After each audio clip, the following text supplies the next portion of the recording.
ktorá nás teraz čaká, sa volá hra na pustý ostrov. Predstavte si, že my traja, a pravda, že aj vy doma pri televíznych obrazovkách, ste na pustom ostrove, alebo máte ísť na pustý ostrov. Podstata hry je uhádnuť, čo si môžete vziať a čo nie na tento pustý ostrov. Podstatou hry je nájsť si systém, ktorým budem odpovedať na veci, ktoré si chcem zobrať na pustý ostrov. Môže to byť farba, tvar alebo písmenko, na ktoré sa začína meno súťažiaceho.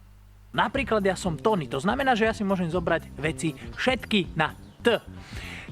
Tina môže taktiež si zobrať všetky veci na T, ale Jao si už nemôže zobrať veci na T, pretože jeho meno sa začína na písmenko J. To znamená, že všetky veci na J si môže vziať na pustý ostrov. Takto tú hru môžete obmieniať, vymyslieť si písmenko, na ktoré môže kto hádať, alebo či je tá vec z dreva, alebo či sa dá jesť, a takto si môžete tie hry rôzne modulovať, zabaviť sa pri nich. Cieľom hry je prísť na to, akým spôsobom daný súťažiaci odpoveda na otázky. Vyhráva ten, kto na to príde čo najskôr.